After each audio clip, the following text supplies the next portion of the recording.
धन्यवाद। नहीं, वो नाम में बोलने में दो, हम रहते नोएडा में है, नाम गौतम बुद्ध नगर है। आप कितने लोग कहते हो कि हम गौतम बुद्ध नगर में रहते, वो किसकी जुबान पर है और किसकी कैसी। नहीं, जिसने इलाहाबाद विश्वविद्यालय में पढ़ाई की है उसकी जुबान पे इलाहाबाद ही रहेगा, वो इलाहाबाद रहता ही है, तक इस बात से मैं सहमत हूँ। लेकिन एक बात तो ये है कि शायर होने के नाते एक जिम्मेदारी भी है। अगर आप किसी एक भोजपुरी सुपरस्टार को टिकट मिलता है तो आप उसके पुराने गानों की रील चला करके उसने ऐसा गाया है, नारी अस्मिता का सवाल बनाते हैं और पार्टी कहती है भैया तुम चुनाव मत लड़ो। तो एक शायर को भी आपको लगता नहीं है वो संजीदगी रखनी चाहिए? जैसे ही आप राजनीति में आते हैं तब आपकी जिम्मेदारियां ज्यादा शुरू होती हैं। जब आप अपने शुरुआती दिन में होते हैं, जब तब आपको मंच की तलाश होती है। अमिताभ बच्चन ने एक पहली हिट फिल्म देने से पहले 17 ऐसी फिल्में दी हैं जिनका आप जिक्र भी नहीं, आपको याद भी नहीं होगा। नवाजुद्दीन सिद्दीकी ने एक अच्छी फिल्म देने से पहले न जाने कितनी खराब फिल्में की हैं। तो आप एक प्रोसेस से बनते हैं। आप गांव से आए हैं, आपको मंच चाहिए। वो किसी का भी मंच है लगा हुआ, आप खड़े हुए, आपने तालियां बजवाई, पैसे लिए, अपना मानदेय लिया, घर गए। कौन मुख्य अतिथि है, कौन आयोजक है, आप इसके बारे में चर्चा भी नहीं करते हैं। बिल्कुल। और किसी का सवाल?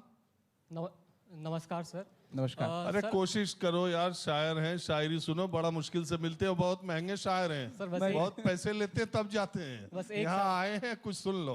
बस एक सवाल था मेरा कि आप लोग कहते हैं कि आपकी लड़ाई ईडी सीबीआई के खिलाफ भी है, लेकिन जब आप ही के सांसद धीरज साहू के यहाँ से 353 करोड़ रुपए कैश मिलता है, तब क्या ये आपकी ईडी और सीबीआई के खिलाफ की लड़ाई को कमजोर नहीं करता?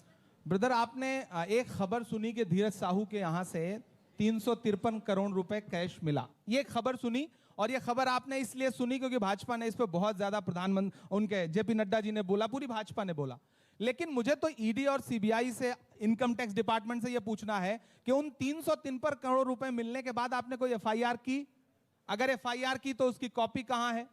वो पैसे किस मद से आए थे? आपको भी यह पता होगा कि धीरज साहू जी, उनके, मैं किसी को डिफेंड नहीं कर रहा हूं, उनके पिताजी का एक बहुत बड़ा शराब का कारोबार है। आज तक ईडी ने या फिर इनकम टैक्स डिपार्टमेंट ने देश को यह बताया कि वो पैसे कैसे थे?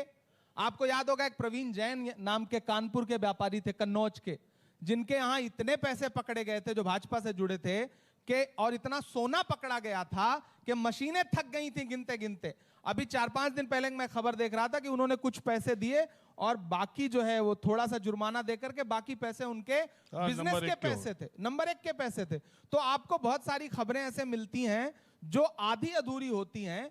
अपने काम भर की खबर भाजपा उठा करके उसको प्रचारित कर देती है, बाकी फिर चुप हो जाती है। भ्रष्टाचार के आरोप में जितने बड़े बड़े नेता भाजपा के जरिए आरोपित किए जाते थे, आज वो सब भारतीय जनता पार्टी का हिस्सा हैं। कितना अजीत पवार पे कितने बड़े बड़े स्टेटमेंट प्रधानमंत्री जी ने दिए थे। अशोक चौहान जी के खिलाफ प्रधानमंत्री जी ने कितना बोला था भाषणों में, उन्हीं को भाजपा बुला